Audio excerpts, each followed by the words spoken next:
What's good, family? It's your boy JT from the 2 Minute Mic Show. And if the streets are talking about it, you already know we're talking about it. I want to send a shout out to my partner P. Him and his wife, they had their anniversary, so they decided to go to Tokyo. Well, while in Tokyo, he decided he wanted to steal some shellfish out of a store. So they caught him, caned him on his ankles, and his ankles kind of swollen. So P, get well soon, get well for our show Saturday. What's good, y'all?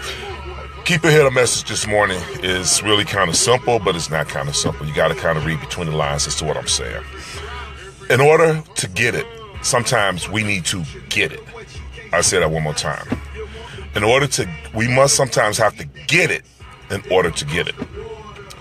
24 million people plus lost benefits and lost insurance, health insurance, these past couple days. But this is my question. How many of those 24 people voted for the administration that took away their benefits? When is there accountability for the non-tolerance, the racism, the evilness, the anger, the hatred that a certain group, not all, there's no absolutes, but a certain group of our American population have? Is this one of the ways that the rooster come home to roost, or the hen come home to roost, however that saying go? You know what I'm saying. Sometimes you have to get it to get it. Now, people during the whole election have went to rallies. They have went and tried to protest against this administration from getting a chance to take office. They were jumped on, they were punched in the face, they were talked about, they was ridiculed, they were literally some dragged out of the rallies. Those people try to save this country. Those people are heroes. They try to save this country for what we already knew was going to happen. We know a con man when we see one. We know a person that's intolerant to those who have less than he has. We know how a person look that don't care about anyone but him and his cronies, or in this case, him and his billionaire friends. Sometimes you have to get it to get it. You were warned. I hope this don't sound the wrong way, because I try to have a golden heart, and I try to be tolerant, and I try to fight oppression for those who can't stand up for themselves. I hope this bill get passed. I don't care if it's by the slimmest of margins. I don't care if it's about one vote. I hope this bill get passed, because at some point there have to be accountability. There has to be accountability for the hatred and all those things that this segment of America is, who voted for this administration. They have to be accountable for a change. They can't just continue to go through life hurting people, oppressing people. I never understood how the state of Mississippi, Kentucky, and Virginia, how they can be Republican states when they're the poorest states in our union. These evil people, this one small segment, well, it's not really a small segment of America, it's a huge segment of America. They rather go without themselves than help other people, than help that person across the street, than see that Hispanic couple or that black couple or that immigrant couple receive any kind of benefits or any kind of help. They rather hurt themselves than go without themselves because of their evilness, because of their hatred, because of their intolerance. They rather go without than see someone else get help. Now it came back to bite them in the ass. Good luck with that. Have fun with that. My heart goes out for a lot of children who have pre-existing conditions who may die. But guess what? Your parents killed you. Your grandparents killed you.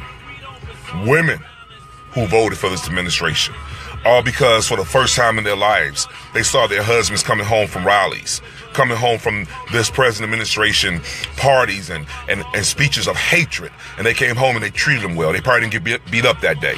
They were nice. They were talking. They were communicating with their spouses. They made their spouses feel good because they were in a good mood, because they were hearing hatred. They was getting fed off the hatred. The hatred was fueling them, and they voted for this administration. Now you uninsured. Good luck with that. I also going to say that we had a big part of this. Two things that I think that we did wrong in this whole process of this election. First of all, Donald Trump launched his political career off of the birther movement. The very first time he came to our president, Barack Obama, like the stop and frisk cop that comes to us every day. Show me your license, boy. Where are you from, boy? Are you from around here, boy? I want to see your birth certificate, Mr. President. We should have been shouting to the mountaintops about Donald Trump. It should have been a point where he should have been scared to even step outside his door. We allowed him to do this to our president for years. And that's what started his political movement. So we have a blame for this as well. Another way I feel that we have a blame for this is because we nominated someone as a Democratic candidate whose husband have ruined the lives of many, many Hispanic, African American men, and some white males as well, with his hard, stringent jail laws on drugs. Non-violent drugs, may I add, not just drugs, but non-violent drug crimes. People doing 20 and 30 years in jail for selling a bag of weed to feed their family. Meanwhile, you go downtown in any major city and you see HTC stores popping up everywhere. And these so-called businessmen are raking in cash and doing it legally. Well, those businessmen are drug dealers too. So if there's drug dealers that's locked up in jail for selling marijuana, then they should be locked up in jail for selling marijuana as well. But yet in all, we still voted for this woman. We voted for her, not me. A lot of you all did. A lot of you all voted for this woman whose husband have hurt the lives of many, many, many families. They didn't like us. She didn't care about us. He didn't care about us.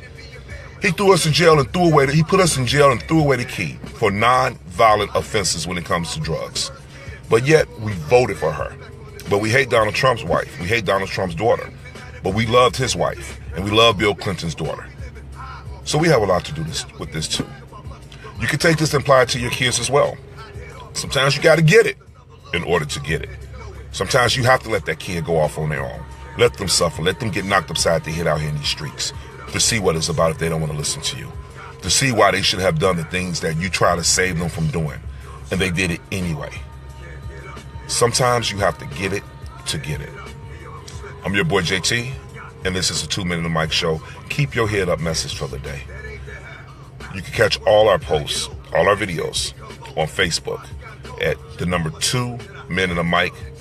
That's the number 2 Men in a Mic at Facebook. Space between each word. As always, y'all, love and peace, and keep your head up. We're going to make it to a better day. We always have. This is nothing new to us. I want to see how they're going to respond to this. But I go back to my initial question. How many of them voted for him? How many of them put him in this position to hurt them?